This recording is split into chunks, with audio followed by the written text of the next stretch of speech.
અષાઢી બીજના દિવસે માત્ર આ એક ખાસ વસ્તુ ખાવી ખૂબ જ શુભ માનવામાં આવે છે। જય શ્રી કૃષ્ણ, જય શ્રી રામ, હર હર મહાદેવ। મિત્રો, ભલે તમે આખું વર્ષે કંઈ પણ કરો કે ન કરો, પણ 27-20 જૂન 1925 અને શુક્રવારની અષાઢી બીજના દિવસે આ ખાસ વસ્તુ ખાવાનું ભૂલશો નહીં। લાડુ, બરફી કે પેંડા ન પણ ખાઓ, પણ આ એક વસ્તુ તો જરૂર ખાવા જેવી છે। જો કોઈ વ્યક્તિ અષાઢી બીજના દિવસે આ ખાસ વસ્તુ ખાઈ લે છે, તો તેના ઘરમાં સુખ અને સમૃદ્ધિ વહેતી થઈ જાય છે। ભલે તમે અષાઢી બીજના દિવસે પૂજા પાઠ ન કરો, પણ આ વસ્તુ ખાઈ લેશો તો જીવનમાં ચમત્કારિક બદલાવ આવશે। જીવનની મોટા ભાગની મુશ્કેલીઓ દૂર થતી તમે જોશો। જો આખું વર્ષ તમે અનેક ઉપાય અને પૂજા કર્યા પછી પણ કોઈ લાભ થયો નથી, તો માત્ર આ એક કામ અષાઢી બીજના દિવસે જરૂર કરો। ભગવાન શ્રી જગન્નાથ અને માતા લક્ષ્મીજીની કૃપાથી તમારું ઘર સુખ શાંતિથી ભરાઈ જશે। એટલી સુખ સમૃદ્ધિ મળશે કે ભવિષ્યની ઘણી પેઢીઓ પણ સુખથી જીવશે। મિત્રો, 150 વર્ષ પછી આવી વિશિષ્ટ અષાઢી બીજનો સંયોગ આવી રહ્યો છે। આવો અવસર બહુ જ દુર્લભ હોય છે। એટલા માટે આ દિવસે માત્ર એક ખાસ વસ્તુ ઘરે બનાવીને ખાવું ખૂબ જ શુભ માનવામાં આવે છે, કેમ કે આ માત્ર કોઈ સામાન્ય દિવસ નથી। હિન્દુ ધર્મમાં અષાઢી બીજનો દિવસ ખૂબ પવિત્ર અને મહત્વનો માનવામાં આવે છે। જ્યારે એવો દુર્લભ યોગ બને ત્યારે તેનો લાભ લેવો જ જોઈએ। તેથી અષાઢી બીજના શુભ દિવસે તમારે આ ખાસ વસ્તુ ખાવાનું ભૂલશો નહીં। પરંતુ તેના માટે તમને એક વિનંતી છે કે આ વિડીયોને સંપૂર્ણ જોવાથી જ આ ઉપાયનો લાભ તમને મળશે। તેથી આ વિડીયોને છેલ્લે સુધી જુઓ।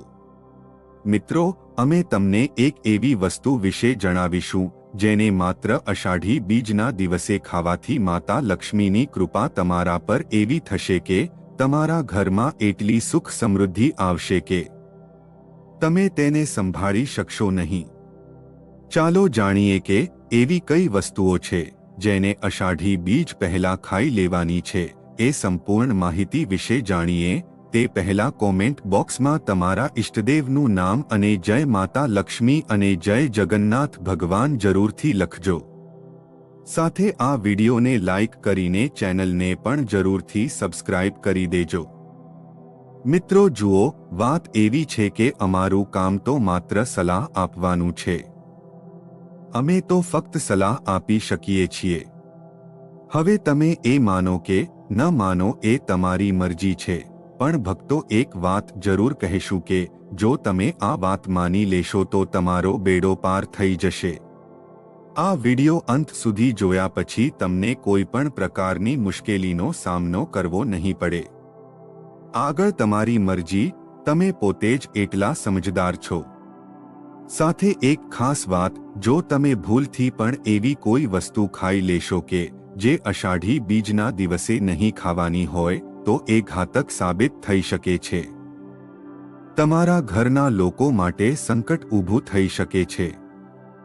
એટલા માટે આજે આપણે એ પણ જાણીશું કે કઈ વસ્તુ ખાવાની છે અને કઈ વસ્તુ ટાળવી જોઈએ। તો કૃપા કરીને અમે જે કહીએ છીએ તેને ધ્યાનથી સાંભળજો। તો મિત્રો, આજના ખાસ વિડીયોમાં અમે તમને જણાવીશું કે અષાઢી બીજના દિવસે શું ખાવું જોઈએ જેથી ભગવાન શ્રી જગન્નાથજીની કૃપા તમારું જીવનમાં સતત વરસતી રહે અને માતા લક્ષ્મીજી ક્યારે પણ તમારું ઘર છોડીને ન જાય।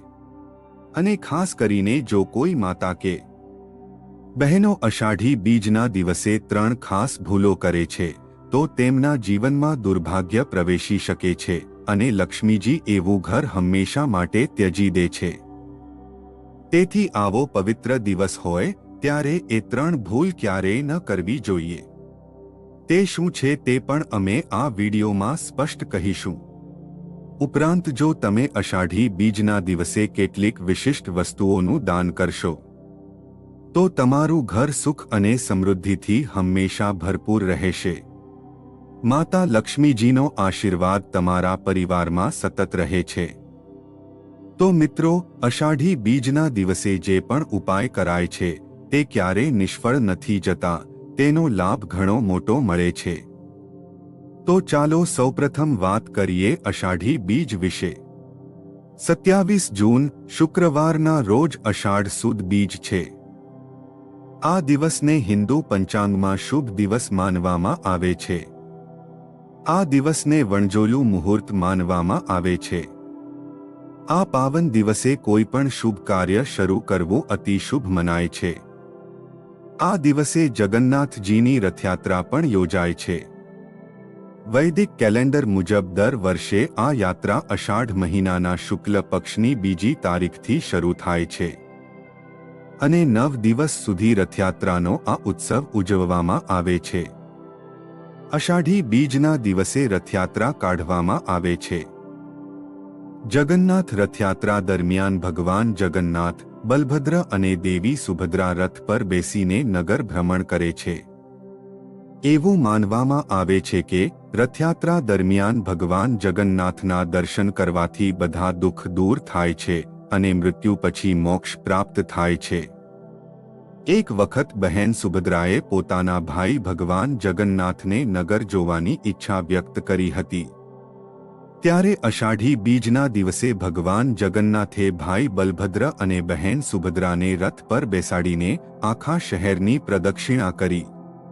આ પછી તેઓ મામાના ઘરે ગયા અને પછી તેમના નિવાસસ્થાને પાછા ફર્યા। ત્યારથી દર વર્ષે આ ખાસ પરંપરા તરીકે રથયાત્રાનું આયોજન કરવામાં આવે છે। વિડીયોમાં આગળ આપણે એ પણ જાણીશું કે અષાઢી બીજના દિવસે કઈ એવી ગુપ્ત વસ્તુ છે જેને ખાવાથી ઘરમાં સુખ, શાંતિ અને સમૃદ્ધિના દરવાજા ખુલી જાય છે। સાથે એ પણ કહીશું કે કઈ વસ્તુ ભૂલથી પણ ન ખાવી જોઈએ નહીં, તો ઘરમાં દુઃખદ ઘટનાઓ અને સંકટ આવી શકે છે। તો આવા અનર્થથી બચવા માટે ખૂબ જ ધ્યાનથી સાંભળો અને જે શીખો તે જીવનમાં પણ ઉતારજો। અષાઢી બીજના દિવસે શું ન ખાવું જોઈએ? ચાલો હવે જાણીએ અષાઢી બીજના દિવસે કઈ વસ્તુનું સેવન શ્રાપ સમાન છે। નંબર 1, માંસાહારી ખોરાક। આ દિવસે માછલી, ઈંડા, ચિકન કે કોઈ પણ પ્રકારનું માંસ બિલકુલ ખાવું નહીં। આ પવિત્ર દિવસે માંસાહાર કરવો શાસ્ત્રોમાં સખત રીતે મનાય છે। અષાઢી બીજ ભક્તિ અને પવિત્રતાનો દિવસ છે, તેથી ફક્ત શાકાહારી સાત્વિક આહાર લેવો। નંબર 2, નશાવાળી વસ્તુઓ, તમાકુ, ગુટકા, પાન મસાલા વગેરે આ બધું આજે તો ખાસ કરીને ટાળો। આ વસ્તુઓ શરીર અને મન બંને માટે નુકસાનદાયક છે અને આવા દિવસે તેનો ઉપયોગ કરવો પાપ સમાન ગણાય છે। મિત્રો, વ્યસનવાળા પદાર્થો જેમ કે તમાકુ, ગુટકા, દારૂ વગેરે ન માત્ર શરીરને નુકસાન પહોંચાડે છે પણ મન અને આત્માને પણ અશુદ્ધ બનાવે છે। તેથી અષાઢી બીજના પવિત્ર દિવસે આવી કોઈ પણ નશીલી વસ્તુથી દૂર રહેવું ખૂબ જ જરૂરી છે, જેથી તમારી ભક્તિ શુદ્ધ અને નિર્મળ રહે। નંબર 3, ડુંગળી અને લસણ। અષાઢી બીજના દિવસે ડુંગળી અને લસણનું સેવન પણ ટાળવું જોઈએ। શાસ્ત્રોમાં આ બંને પદાર્થોને તામસિક ગણવામાં આવ્યા છે અને ઘણીવાર માંસાહારી ખોરાક સાથે જોડવામાં આવે છે। આ પદાર્થો ખાવાથી મન અસ્થિર બને છે અને ભક્તિમાં વિઘ્ન ઊભા થાય છે। તેથી આ પવિત્ર દિવસે ડુંગળી લસણ વાળો ખોરાક ટાળવો વધુ શ્રેષ્ઠ રહેશે। મિત્રો, અષાઢી બીજના દિવસે શું ખાવું જોઈએ? ચાલો હવે જાણી લઈએ કે અષાઢી બીજના દિવસે શું ખાવું જોઈએ। નંબર 1, કેસર નાખેલી ખીર। આ દિવસ માટે સૌથી પવિત્ર ભોગ માનવામાં આવે છે। કેસરયુક્ત ખીર પ્રસાદ તરીકે ભગવાન વિષ્ણુ અને માતા લક્ષ્મીને અર્પણ કરવી ખૂબ શુભ ફળદાયી ગણાય છે। કેસર શુદ્ધતા અને પવિત્રતાનું પ્રતીક છે અને જ્યારે ખીર સાથે ભક્તિપૂર્વક અર્પણ થાય છે ત્યારે જીવનમાં શાંતિ, સમૃદ્ધિ અને ગ્રહદોષમાંથી મુક્તિ મળે છે। દાંપત્ય જીવન સુખમય બને છે અને દરેક ક્ષેત્રે શુભ પરિણામ મળવા લાગે છે। નંબર 2, ચણાના લોટના લાડવા. આ લાડુ ખાસ કરીને પિતૃદોષ દૂર કરવા અને ભગવાન વિષ્ણુને પ્રસન્ન કરવા માટે શ્રેષ્ઠ માનવામાં આવે છે. આ લાડુ ઘરમાં બનાવવામાં આવે અને પ્રસાદ રૂપે નમ્રતાપૂર્વક આરોગવામાં આવે તો તેનો ખૂબ જ સકારાત્મક અને પાવન ફળ મળે છે. જો તમે ગાયનું ઘી અને ઇલાયચીનો ઉપયોગ કરીને આ લાડુ બનાવો તો તેનો પવિત્ર ગુણ અનેક ગણો વધી જાય છે. આ લાડુ જીવનમાં ઊર્જાનો પ્રવાહ લાવે છે, મનમાં શાંતિ આપે છે અને ઘરમાં સુખ સમૃદ્ધિનો વાસ કરાવે છે. ઉપરાંત જો આ લાડુ જરૂરિયાતમંદોને અથવા બ્રાહ્મણોને દાન તરીકે આપો તો તે પિતૃદોષ અને ગ્રહદોષનું નાશક માનવામાં આવે છે. નંબર 3. પંચામૃત. હિન્દુ ધર્મમાં પંચામૃતને અત્યંત પવિત્ર માનવામાં આવે છે અને તે ભગવાન વિષ્ણુના ભોગ માટે આવશ્યક ગણાય છે. દૂધ, દહીં, ઘી, ખાંડ અને મધ આ 5 વસ્તુઓના મિશ્રણથી બનેલું પંચામૃત માત્ર શરીર માટે જ નહીં પણ આત્માની શુદ્ધિ માટે પણ મહત્વપૂર્ણ છે. માન્યતા છે કે પંચામૃત પીવાથી પાપોનો નાશ થાય છે અને આધ્યાત્મિક માર્ગે આગળ વધવા સહાય મળે છે.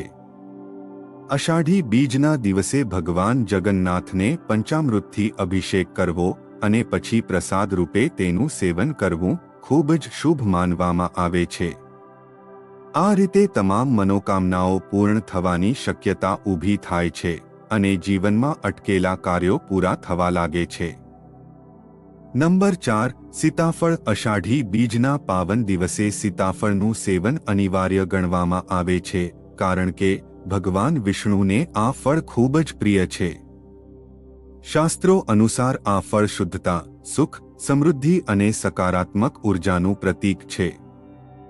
જ્યારે ભક્તિપૂર્વક અષાઢી બીજના દિવસે ભગવાનને સીતાફળ અર્પણ કરવામાં આવે છે ત્યારે તેમના આશીર્વાદ ઝડપથી પ્રાપ્ત થાય છે. એવું પણ માનવામાં આવે છે કે સીતાફળ ખાવાથી ગ્રહદોષ શાંત થાય છે અને ઘરમાં ધનધાન્ય વધે છે. જે લોકો ઘરમાં આર્થિક તંગી અનુભવે છે તેઓ માટે આ ઉપાય અત્યંત લાભદાયક છે. જો આ દિવસે જરૂરિયાતમંદોને સીતાફળનું દાન કરવામાં આવે તો પિતૃદોષ દૂર થાય છે અને પિતૃઓની કૃપા પ્રાપ્ત થાય છે. નંબર 5. તુલસીના પાન. હિન્દુ ધર્મમાં તુલસીને ખૂબ જ મહત્વ આપવામાં આવ્યું છે. ભગવાન વિષ્ણુની પૂજામાં તુલસીના પાનનું વિશેષ સ્થાન હોય છે. તુલસી દેવીને લક્ષ્મીજીનું રૂપ માનવામાં આવે છે અને એમ કહેવામાં આવે છે કે તેમના વિના વિષ્ણુની પૂજા અધૂરી હોય છે. એવું પણ માનવામાં આવે છે કે ભગવાન વિષ્ણુ તુલસીના પાંદડા વગર ભોગ સ્વીકારતા નથી એટલે તુલસીનું પૂજામાં મહત્વ વધુ છે. એવું માનવામાં આવે છે કે જે ભક્ત શ્રદ્ધાથી વિષ્ણુને તુલસી અર્પણ કરે છે તેને પાપમાંથી મુક્તિ મળે છે અને તેને મોક્ષ મળે છે. તુલસીમાં ઔષધીય ગુણધર્મો પણ હોય છે જે શરીર અને મન બંનેને શુદ્ધ કરે છે. વિષ્ણુ પુરાણ પ્રમાણે અષાઢી બીજના દિવસે જો તુલસીના પાનથી પૂજા કરવામાં આવે તો ભગવાન વિષ્ણુ પ્રસન્ન થાય છે અને ભક્તોને ધન, સુખ, શાંતિ અને સમૃદ્ધિનું આશીર્વાદ આપે છે. નંબર 6. ગાયના ઘીથી બનેલા પકવાન. આ દિવસે ગાયના ઘીથી બનેલા પકવાન ખાવાનું અને ભગવાનને અર્પણ કરવાનું વિશેષ મહત્વ છે. હિન્દુ ધર્મમાં ગાયને માતાનું સ્થાન આપવામાં આવ્યું છે અને ગાયનું ઘી શુદ્ધતા અને પવિત્રતાનું પ્રતીક છે. વિષ્ણુજીને ગાયના ઘીથી બનેલા ભોજન અર્પિત કરવાથી પુણ્ય મળે છે અને ભગવાનની કૃપા પ્રાપ્ત થાય છે.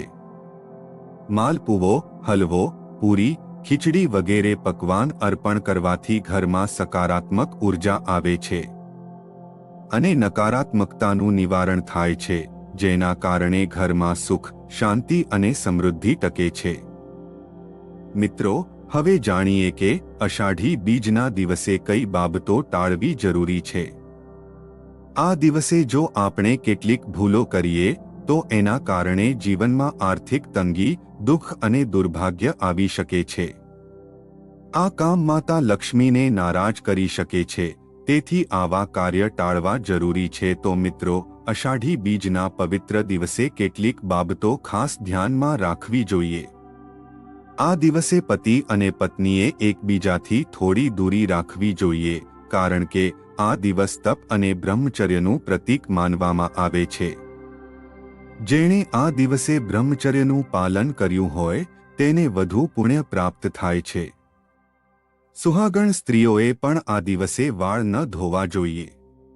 માન્યતા પ્રમાણે અષાઢી બીજના દિવસે વાળ ધોવું શુભ માનવામાં નથી આવતું.